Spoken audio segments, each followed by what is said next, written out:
चलो नेक्स्ट अब हम लोग बात करेंगे टाइप्स ऑफ टिश्यू के बारे में। Types of meristematic tissue.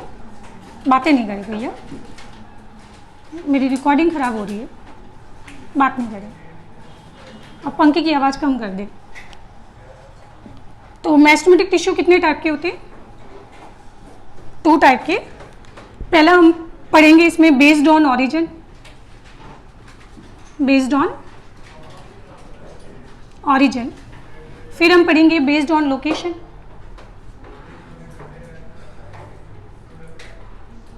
Location मतलब वो प्रेजेंट कहाँ पे। तो इसके बेसिस पे मेस्टमेटिक टिश्यू हमारे पास 3 तरह के हो गए।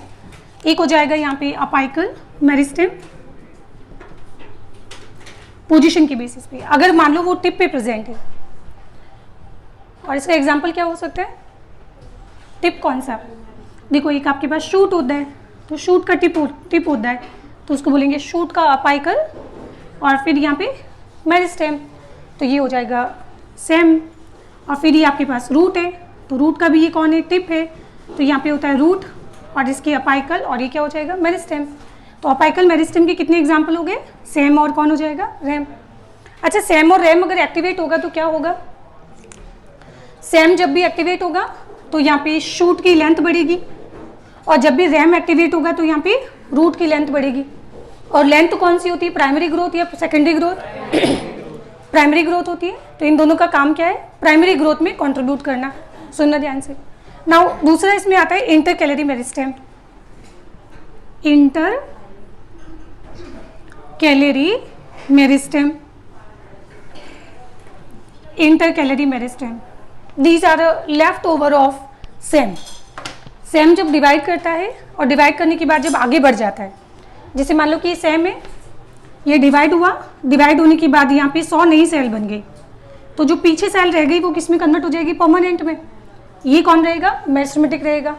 अब ये फिर से डिवाइड करी क्या? 100 नई सेल बनाएगा, तो ये तो क्या रहेगा? मेस्टमेटिक। बट अब ये किस में कन्वर्ट हो जाएगा? परमानेंट के अंदर। अब फिर से डिवाइड करेगा, 100 नई सेल बनेगी, ये तो क्या रहेगा? मेस्टमेटिक। और जो सेल पीछे रह जाती है वो कौन सी होगी? Permanent cells. तो इस तरह से आपने क्या देखा है कि सेम का साइज बढ़ रहा है कि घट रहा है? सेम है बेटा। सेम का साइज में तो सेल्स 100 की 100 की है ना, तो हाँ, तो सेम का साइज क्या रहता है? कांस्टेंट रहता है। बट इसके अंदर क्या हो रहा है? यहाँ पे ये परमानेंट सेल्स की संख्या क्या होती जा रही है? बढ़ती जा रही है। तो एक्चुअली हुआ क्या कि जब ये सेम आगे बढ़ रहा था तो इसके कुछ मेस्टमेटिक सेल्स पीछे रह जाती है। जैसे लास्ट टाइम यहाँ पे कुछ सेल्स बच गई, फिर थोड़ी बहुत सेल यहाँ बच गई, थोड़ी सेल यहाँ बच गई, और यही एक्चुअली क्या होता है? Intercalary meristem. अच्छा, इधर कौन? Permanent cells. इधर कौन? Permanent cells. तो 2 परमानेंट सेल्स के बीच में कौन? इंटर। तो 2 परमानेंट सेल्स के बीच में क्या होगा? Inter calorie meristem. और इंटर कैलरी मेरिस्टेम क्या है? सेम की जो सेल्स पीछे रह जाती है, पीछे छूट जाती है, उनको हम क्या बोलते हैं? Inter calorie meristem. और आप समझ रहे हो इंटर कैलरी मेरिस्टेम कहाँ प्रेजेंट होता है? इस पोर्शन को आप क्या बोलोगे? नोड। इस पोर्शन को क्या बोलेंगे आप? नोड। तो ये नोड के या तो अबाव प्रेजेंट होता है या फिर नोड के ये बिलो प्रेजेंट होता है। कौन से प्लांट में कहाँ होता है बिल्कुल भी आपको याद नहीं करना है, ये कोई नीट एग्जाम का कंसर्न भी नहीं है। तो ये या तो यहाँ प्रेजेंट होगा या फिर ये यहाँ होगा। अच्छा, अगर मान लो ये सेल डिवाइड करती है तो क्या होगा? ये डिवाइड होगी तो नई सेल इस तरफ से इंट्रोड्यूस करेगी और इधर भी इंट्रोड्यूस करेगी। ये भी अगर डिवाइड करेगा तो इधर और इधर, ये भी इधर और इधर। तो अल्टीमेटली हुआ क्या? ये नोड के बीच में पोर्शन कौन? इंटरनोड। और इंटरनोड के अंदर नई सेल ऐड हो रही है कि नहीं हो रही है ना? तो उसकी वजह से इंटरनोड की लेंथ बढ़ेगी कि नहीं बढ़ेगी? तो अगेन इंटर कैलरी मेरिस्टेम भी कहाँ पे कंट्रीब्यूट कर रहा है? लेंथ बढ़ा रहा है ना? क्या बढ़ा रहा है? लेंथ। मतलब ये कहाँ पे कंट्रीब्यूट कर रहा है? प्राइमरी ग्रोथ के अंदर, है ना? तो वापस देखते हैं इंटर कैलरी मेरिस्टेम को। ये हो जाएगा हमारे पास शूट अपाइकल मेरिस्टेम। अच्छा, क्या रैम के अंदर रूट में इंटर कैलरी मेरिस्टेम होता है या नहीं? आराम से सोच के बताएं। रूट में क्या रूट में नोड और इंटरनोड होते हैं? नहीं होते ना। तो रूट के अंदर इंटर कैलरी मेरिस्टेम नहीं होता है। तो ये सिर्फ आपको कहाँ पे मिलेगा? सेम के अंदर मिलेगा, मतलब शूट में मिलेगा। तो इसकी सेल्स जो पीछे रह गई थी वो ये वाली थी, ये सेल्स यहाँ पे नोड हो गया, ये जो ब्लैक पोर्शन है ये तो क्या हो गया, नोड हो गया। तो अभी हमने बोला था कि इस नोड के अबाव और बिलो क्या प्रेजेंट होता है, ये, या फिर इसमें बिलो बना दो, ठीक है। तो अबाव या फिर बिलो प्रेजेंट होता है क्या, इंटर कैलरी मेरिस्टेम, ठीक है। तो इंटर कैलरी मेरिस्टेम कहाँ प्रेजेंट होता है, it is present between two permanent cells, और these are left over of क्या हो जाएगा, शूट अपिकल मेरिस्टेम, ठीक है। और इसका काम क्या होता है, इंक्रीज लेंथ ऑफ इंटरनोड। तो क्या मैं ऐसा बोल सकती हूँ कि इंटर कैलरी मेरिस्टेम आपको बैम्बू में, मेज में, शुगर केन में बहुत बढ़िया मिलेगा एक्टिव, क्योंकि वहाँ पे इंटरनोड की लेंथ क्या हो रही है, बढ़ रही है। तो इसमें एग्जांपल बैम्बू, शुगर केन, इसके शुगर केन एक्सेट्रा। चलो अब एक और चीज़, इंटर कैलरी मेरिस्टेम का काम क्या होता है। मानो सपोज करो आपके पास एक प्लांट था, ठीक है, और ये प्लांट जो था मान लो कि आपने बिल्कुल जाली के पास, गेट के पास लगा रखा था, और इस प्लांट का थोड़ा सा पार्ट जो है वो मुंह उठा के बाहर निकल गया गेट से बाहर बकरी आई, गाय आई, यहाँ बकरी नहीं होती है ना, होती है, मैंने नहीं देखी, गाँव में होती है, चलो तो गाय आई, ठीक है, और गाय ने क्या किया, ये पार्ट जो बाहर निकला हुआ था ये सैम को लेके चली गई। एंड कॉमन सेंस यूज कीजिए कि अगर सैम चला गया तो अब इसके बाद कभी भी जीवन में प्लांट की ग्रोथ बढ़ पाएगी, अब है प्लांट की हाइट बढ़ेगी, अब नहीं बढ़ेगी। ये इंटर कैलरी मेरिस्टेम जो है ये अगर हट गया ना तो इंटर कैलरी मेरिस्टेम वापस कन्वर्ट हो जाएगा किसमें, सैम के अंदर। तो ये तो एहसान उतारने वाली बात थी कि तुमने मुझे बनाया, ज़रूरत पड़ने पर ये एहसान तुम्हारा मुझ पे उधार रहा, ठीक है, मैं तुमको वापस से बना सकता हूँ, ठीक है। तो अगर हम बोलेंगे कि अगर कोई गाय कोई प्लांट को अगर खा जाती है और सैम लेके चली जाती है तो सैम को वापस रिकवर कौन करेगा, इंटर कैलरी मेरिस्टेम। तो इसका क्या मैं ऐसा लिख सकती हूँ, recovery of Sam after grazing, ठीक है। तो ये इतनी सी कहानी थी किसके बारे में, इंटर कैलरी मेरिस्टेम में। तो ये आप लोग लिख लेना कि ये प्रेजेंट कहाँ पे होता है, प्रेजेंट बिलो और अबाउ दी, मैं लिख ही देती हूँ, प्रेजेंट बिलो और अबाउ दी नोड। तो ये खत्म हो गया ना। वो तीसरा हम बात करते हैं लेटरल मेरिस्टेम। अब मैंने इस चैप्टर के लिए आपको एक ट्रिक बताया था, क्या, कैम्बियम, लेटरल, सेकेंडरी, डायमीटर, ये चारों वर्ड एक दूसरे के सिनोनिम्स की तरह यूज किए जाते हैं, ठीक है। तो लेटरल मेरिस्टेम जो है, अगेन यहाँ पे मतलब क्या होगा, कैम्बियम। अच्छा कैम्बियम कहाँ पे होती है, और एनसीईआरटी में कैम्बियम के कुछ टाइप लिखे होते हैं बेटा, वो आप लोग याद मत करना।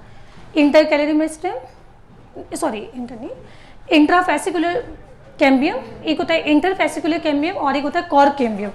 मत पढ़ो, वो टॉपिक एक्चुअली सेकेंडरी ग्रोथ का है, आपको समझ भी नहीं आएगा वो क्या है, ठीक है।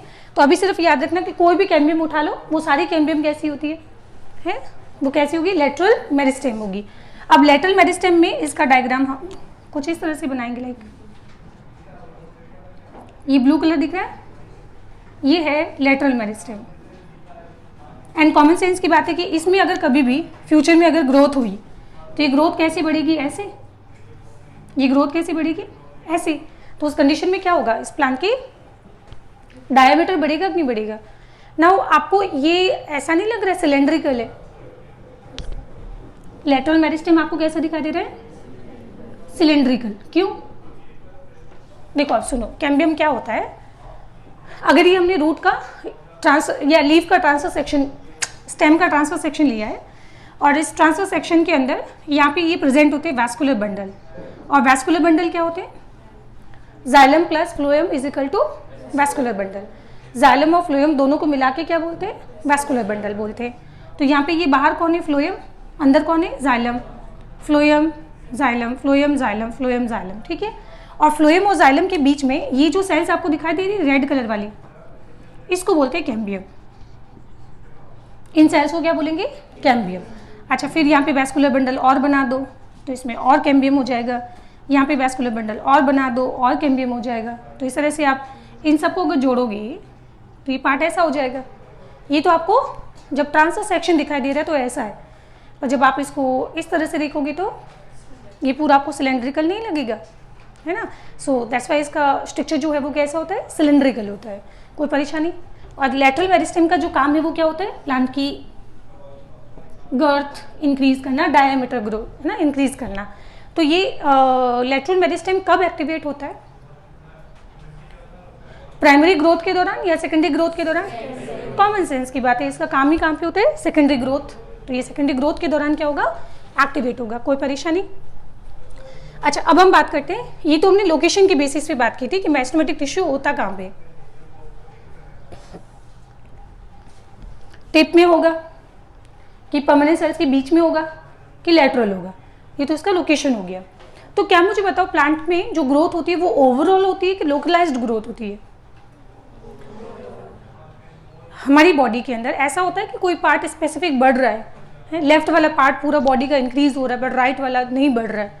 नहीं, हमारी बॉडी में जो ग्रोथ होती है कैसी होती है? ओवरऑल। पर प्लांट के अंदर since meristematic tissue local area में ना लिमिटेड होते हैं, लोकल एरिया में लिमिटेड होते हैं, दैट्स वाई प्लांट में जो ग्रोथ होती है वो कैसी होती है? लोकलाइज्ड ग्रोथ होती है। नहीं आया समझ में?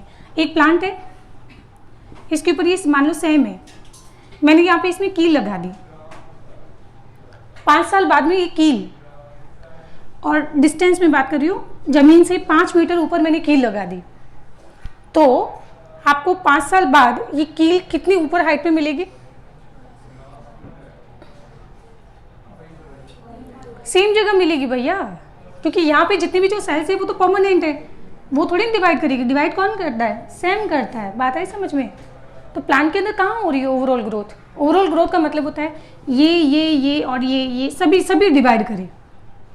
तो ऐसा नहीं होता है। प्लांट में ग्रोथ कैसे होता है? लोकलाइज्ड ग्रोथ होता है, क्योंकि उसमें मेरिस्टेमेटिक टिश्यू जो होते हैं कुछ स्पेसिफिक लोकल एरिया में प्रेजेंट होते हैं। समझ आ गई बात? ठीक है, चलो इधर आ जाते हैं। बेस्ड ऑन ऑरिजिन, अगर आपके पास सीड है, उसको आपने सॉइल में लगाया और बिल्कुल उसी समय से अगर कोई मेरिस्टेमेटिक टिश्यू अगर बन गया है तो उसको क्या बोला जाएगा? प्राइमरी। पर सीड जर्मिनेट हो गया, प्लांट बन गया, ये नन्ना मुन्ना प्लांट है, अब ये प्लांट बड़ा हो गया, बहुत बड़ा हो गया। अब जाके अगर इसमें जीवन के काफ़ी समय बाद जो है इसमें मेरिस्टेमेटिक टिश्यू अगर ओरिजिनेट होता है उसको बोलते हैं सेकेंडरी मेरिस्टेम, है ना। तो प्राइमरी मेरिस्टेम का मतलब क्या हुआ?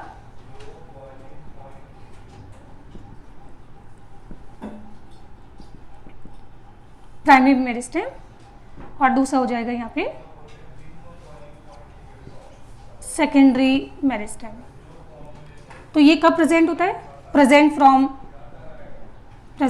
फ्रॉम सीड जर्मिनेशन, या फिर आप ऐसा बोल सकते हो present from initial age of life, initial age of seed, या फिर आप प्लांट बोल सकते हो जो प्लांट के अंदर स्टार्टिंग से, शुरू से जो प्रेजेंट हो।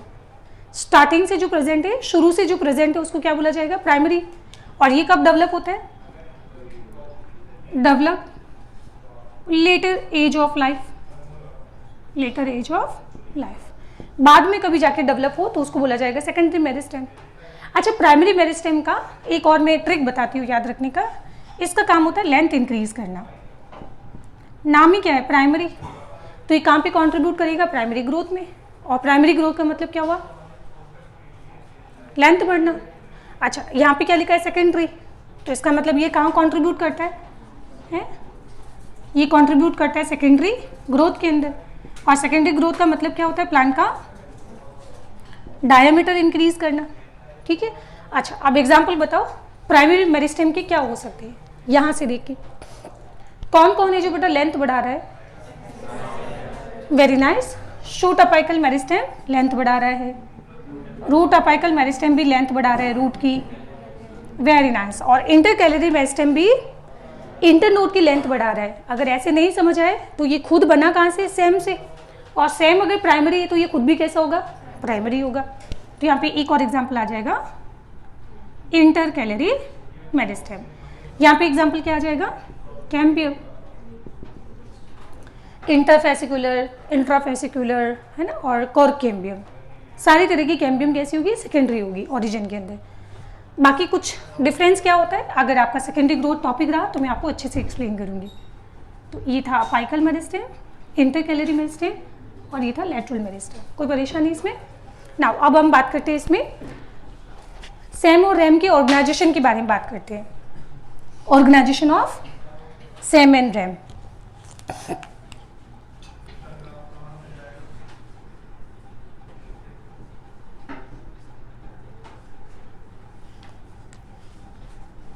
सेम को अगर एग्जैक्टली आप देखोगे तो उसका डायग्राम कुछ आपको ऐसा मिलेगा।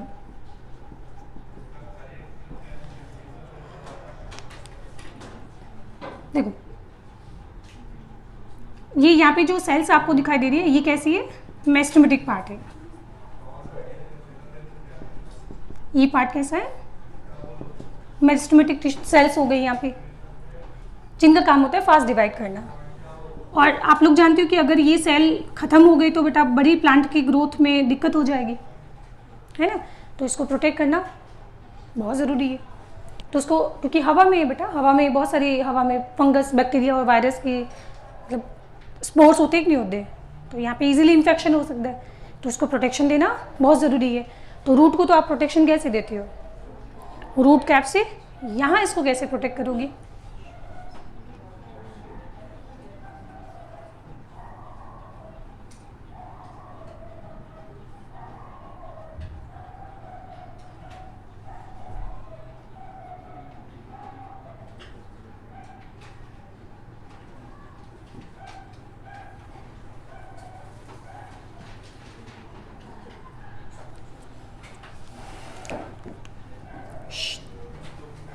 ये ग्रीन कलर दिखाई दे रहा है, ये क्या है? अच्छा, प्लांट में ग्रीन कौन होता है, लीफ ना। तो ये आपको लीफ दिख रही है, नहीं दिख रही है ना? देखो देख, अभी दिखेगी तुमको लीफ।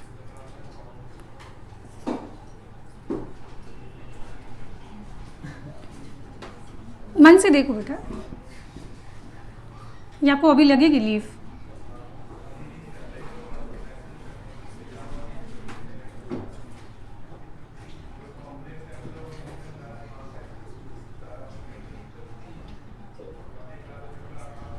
देखिए, खराब मन से नहीं बेटा।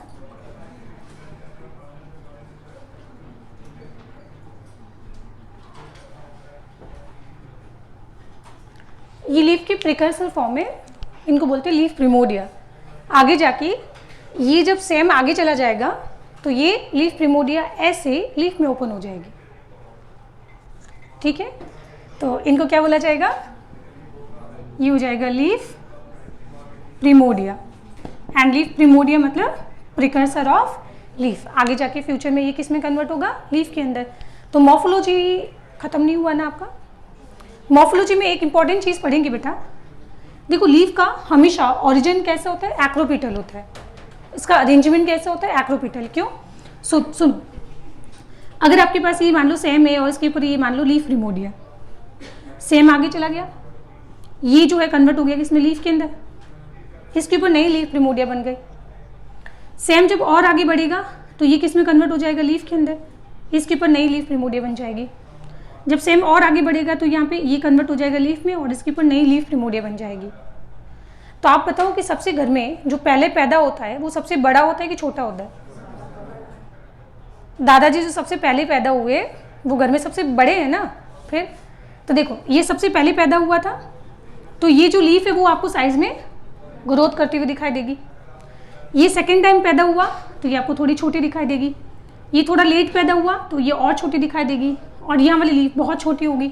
तो लीफ का ऑलवेज जो अरेंजमेंट है वो कैसा होता है, एक्रोपिटल होता है। यंग लीफ हमेशा टॉप पे मिलेगी आपको। कभी इसका उल्टा हो सकता है क्या? Never ever. आपको कभी भी लीफ का ओरिजिन बेस एपिटल नहीं हो सकता बेटा, कॉमन सेंस यूज करो, है ना। तो लीफ हम लोग ऐसा मॉर्फोलॉजी में पढ़ेंगे कि लीफ जो है वो उनका अरेंजमेंट कैसा होता है, एक्रोपिटल अरेंजमेंट होता है। और लीफ खुद कहाँ से पैदा होती, सेम से। लीफ कहाँ से पैदा होती है, सेम से, ठीक है। चलो आगे पढ़ते हैं नेक्स्ट। अब इसमें आपने लीफ सुना है कभी, ये जो लीफ होती है इसके लीफ के साइड में यहाँ पे जो बर्ड होती है इनको बोलते क्या है, एक्सिलरी बर्ड, या फिर आप इसको बोल दो लेटरल बर्ड, है ना।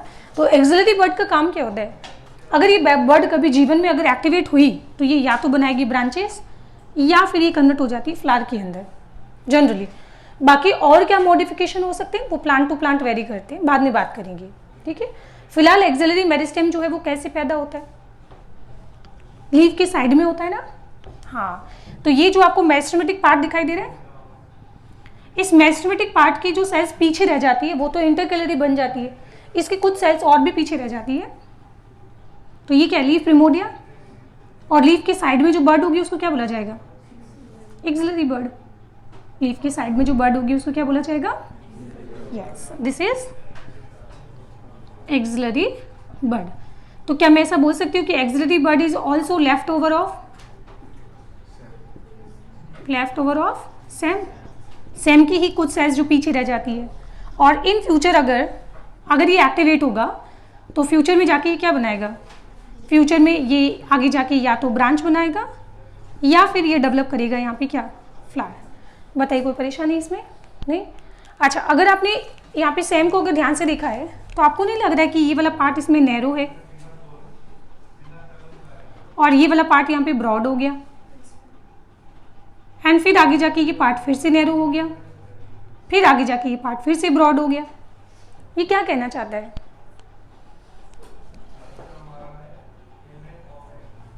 आपने कभी मेज, बैम्बू, शुगर केन को देखा है, ऐसे ही तो दिखते हैं। बताओ क्या कहना चाहती हूँ मैं। वेरी नाइस बेटा, जो नोड वाला पोर्शन है वो तो ब्रॉड दिखाई दे रहा है और इंटरनोड वाला जो पोर्शन है वो क्या है, नैरो दिखाई दे रहा है। तो ये जो नैरो वाला जो पार्ट है ना, ये आगे जाके क्या बनाएगा, ये आगे जाके बनाने वाला है इंटरनोड, और जो ब्रॉड वाला जो पोर्शन है वो आगे जाके फ्यूचर में क्या बनाएगा, नोड। तो इस तरह से इसमें ऑल्टरनेट आपको क्या दिखाई देंगे, नोड और इंटरनोड दिखाई देंगे। कोई परेशानी, बस ये इतना सा डायग्राम था इसका सेम के बारे में। एंड आप लोग बहुत लकी हो कि अब आपके सिलेबस में हम सेम का ग्रोथ कैसे होता है वो नहीं पढ़ना है। यहाँ पे जो सेल्स डिवाइड होती है और फिर सेम ग्रोथ कैसे करता है, नई सेल्स कैसे पैदा करेगा, है ना, वो सब आपको नहीं पढ़ना है। नहीं तो अदरवाइज हम लोग वहाँ पे हिस्टोजन थ्योरी, कॉर्पर कैपे थ्योरी, है ना, ये थ्योरीज हम लोग पढ़ा करते थे पहले, बट ये सब डिलीट नहीं पढ़ेंगे, ठीक है।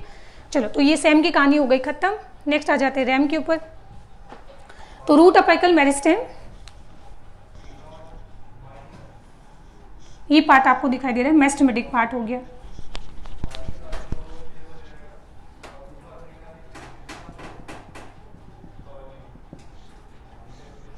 ये पार्ट मेरिस्टेमेटिक हो जाएगा, और मेरिस्टेमेटिक पार्ट को बचाने के लिए क्या होना चाहिए, बोलो, वेरी नाइस। तो यहाँ पे इसमें क्या मिलेगा आपको, रूट कैप मिलेगा। और रूट कैप का काम क्या हो गया, जब रूट सॉइल में ग्रो करे तो सॉइल के पार्टिकल से फ्रिक्शन लगेगा, और फ्रिक्शन की वजह से मेरिस्टेमेटिक पार्ट जो है वो डैमेज नहीं होना चाहिए। क्योंकि बेटा एक बार अगर रैम डैमेज हो गया तो इसको कोई बनाने वाला नहीं है। अभी आपने पढ़ा था कि सेम अगर हट गया तो उसको इंटरकैलरी वापस बना सकता है, इसकी रिकवरी हो सकती है। पर बेटा रूट में आपने कौन सा इंटरकैलरी पढ़ा है, नहीं पढ़ा है ना। तो रैम की कभी भी वापस रिकवरी नहीं होती है, तो इसको प्रोटेक्ट करना बहुत ज़रूरी है। तो अब मुझे बताओ फ्रिक्शन किसके ऊपर लगेगा, फ्रिक्शन तो कैप के ऊपर लगेगा ना, तो कैप डैमेज नहीं होगी, बिल्कुल होगी। तो कोई बात नहीं, ये मेरिस्टेमेटिक पार्ट जो है दोनों डायरेक्शन में ग्रो करता है। ये डिवाइड करके आगे भी सेल्स बनाएगा और पीछे की तरफ भी नई सेल बनाएगा। पर जरा देख रहे हो कि आगे की तरफ वो उतनी ही सेल बनाएगा जो नई रूट कैप वापस बना दे। तो रूट कैप डैमेज होती रहती है, नई बनती रहती है, डैमेज होती रहती है, नई बनती रहती है। तो अगर आप यहाँ पे देखो तो सेम के अंदर जो सेल्स डिवाइड हो रही है और जो नई सेल बनती है, वो नई सेल हमेशा नीचे ऐड होती जाती है और वो परमानेंट सेल्स में कन्वर्ट होती जाती है ना। है ना, जबकि यहाँ पे इसमें ग्रोथ कैसी है, बाई डायरेक्शनल। नीचे की तरफ ज़्यादा सेल ऐड की जाएगी जिसकी वजह से रूट की लेंथ बढ़ेगी, और टिप की तरफ, आगे की तरफ जो नई सेल ऐड करेगा उसकी वजह से रूट कैप बनेगी, रूट कैप का फॉर्मेशन होगा। तो उसमें यूनिडायरेक्शनल ग्रोथ है, इसमें कैसा होगा, बाई डायरेक्शनल ग्रोथ होगा। नाउ अब और तो क्या है, इसमें खत्म हो गया क्या? एक और पॉइंट हम पढ़ते हैं क्विसेंट सेंटर के बारे में। आपने कभी सेल डिवीजन में जी नोट फेज सुना है? तो एक्चुअली क्या होता है, अब इन रेड कलर वाली सेल्स को ध्यान से देखना आप, ये भी मेरिस्टेमेटिक सेल्स ही है, पर बेचारे ये तो फंस गए। जैसे मान लो सपोज करो कि आप 5 लोग बैठने की जगह है, थर्ड वाले में आप बैठ गए, 2 लोग इधर है 2 लोग इधर है, तो आप फंस नहीं गए, अब ज़्यादा मूवमेंट आप नहीं कर सकते हो। तो एग्जैक्टली वैसा ही होता बेटा कि ये जो मेरिस्टेमेटिक सेल्स है अगर डिवाइड करेगी भी तो नई सेल ऐड किधर करेगी, पीछे भी सेल है, आगे भी रूट कैप है।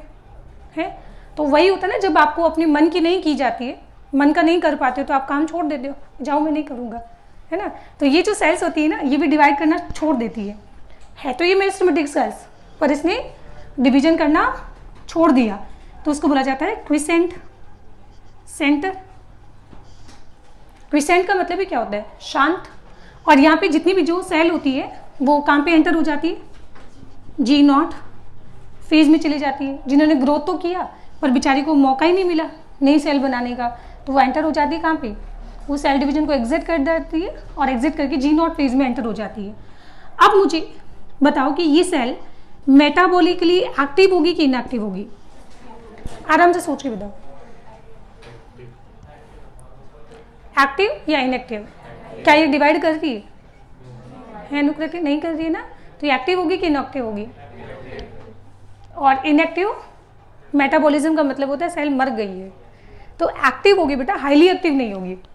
मेरिस्टेमेटिक सेल्स हाईली एक्टिव होती है, बट ये इसके अंदर बेटा ग्लाइकोलाइसिस, क्रेब्स साइकिल, रेस्पिरेशन, ये सब तो चल ही रहा है ना। हाँ, तो अब ये मत बोल देना कि ये मेटाबॉलिकली इनएक्टिव होती है सेल। इनएक्टिवेट होने का मतलब होता है सारी मेटाबॉलिक रिएक्शंस अगर जीरो हो गई, बंद हो गई, सभी रिएक्शन अगर स्टॉप हो गई, सेल मर जाएगी। तो कॉमन सेंस की बात है, क्योंकि बच्चे यहाँ पे लिख देते हैं इनएक्टिव होती हुई। तो इस तरह से हम इसको क्या बोलेंगे, क्विसेंट सेंटर, जो डिस्कवर्ड हुआ था कहाँ पे, डिस्कवर्ड इन मेज। बस इतना सा डायग्राम था, ये इतनी सी बात थी किसके बारे में, रैम के बारे में। अच्छा, अगर साइज का डिफरेंस देखो, रैम देखो और सैम देखो, तो मैंने जानबूझ के रैम सैम को बड़ा बनाया है और रैम को मैंने जानबूझ के छोटा बनाया है, क्योंकि होता भी है। ये अगर मान लो 10 mm का होगा तो ये सिर्फ होगा 1 mm का, हालांकि साइज़ मुझे भी याद नहीं है और ना आपको याद करनी है, ठीक है, बट साइज़ का ये डिफरेंस होता है। बताइए कोई परेशानी इसमें? इनमें दो डिफरेंस अगर लिखना हो तो कैसे लिखोगे? और इसकी थ्योरीज में फिर बोल रही हूँ आपको नहीं पढ़नी है, काम की नहीं है, एग्जाम में नहीं आता है क्वेश्चन, है ना। वो ट्यूनिका कॉर्पस, कॉर्पर कैपे, हिस्टोजन थ्योरी कोई नहीं पूछता है। मैंने पिछले 7-8 सालों से कभी क्वेश्चन देखा ही नहीं है। मैम आ गया तो तुमको वही क्वेश्चन अटेंड करना है। बायोलॉजी इतनी पढ़ी है पढ़ने के लिए, वहाँ पढ़ो, फालतू का टाइम खराब कर दिया। और अगर ये सब हो गया बायोलॉजी का सिलेबस तो फिजिक्स पढ़ लो। चलो इधर आ जाओ, डिफरेंस देखते हैं। यहाँ पे इसका साइज बड़ा होता है, यहाँ पे साइज स्मॉल होगा। इसको प्रोटेक्ट कौन करता है? लीफ प्रिमोडिया। इसको प्रोटेक्ट करता है रूट कैप। इसमें क्विसेंट सेंटर प्रेजेंट होता है, इसमें नहीं होता है। इसमें यूनिडायरेक्शनल ग्रोथ होती है toward the base, only base की तरफ, बट इसमें बाई डायरेक्शनल ग्रोथ होगी toward the apical and base both, पर बेस की तरफ ग्रोथ ज़्यादा होगी जिसकी वजह से रूट की लेंथ बढ़ेगी। मतलब ये जो सेल्स यहाँ जा रही है ना, ये कन्वर्ट हो जाएगी परमानेंट सेल्स के अंदर, ठीक है। और इसके अंदर क्या होता है, नैरो और ब्रॉड रीजन बनते हैं, बट यहाँ पे रूट के अंदर नोड और इंटरनोड नहीं बनते, नहीं होते ना रूट में। सो दैट्स वाई यहाँ पे मैंने नोड, नैरो और ब्रॉड रीजन नहीं बनाए, क्योंकि रूट में नोड और इंटरनोड क्या होते हैं? एब्सेंट होते हैं। नोड और इंटरनोड प्रेजेंट होना किसका प्रॉपर्टी है? स्टेम का, ब्रांचेस का, इनका प्रॉपर्टी होता है। फ्लावर का एरियल पार्ट का प्रॉपर्टी होता है, रूट का प्रॉपर्टी नहीं होता है। कोई परेशानी? ठीक है, चलो मुबारक हो। इसके साथ हमारा आज एक टॉपिक खत्म हो गया। कौन सा? टिश्यू वाला। नहीं हुआ है आज, सिर्फ कंप्लीट हुआ है मेरिस्टेमेटिक टिश्यू। तो कल की क्लास में हम लोग स्टार्ट करेंगे कौन सा? परमानेंट टिश्यू, ठीक है।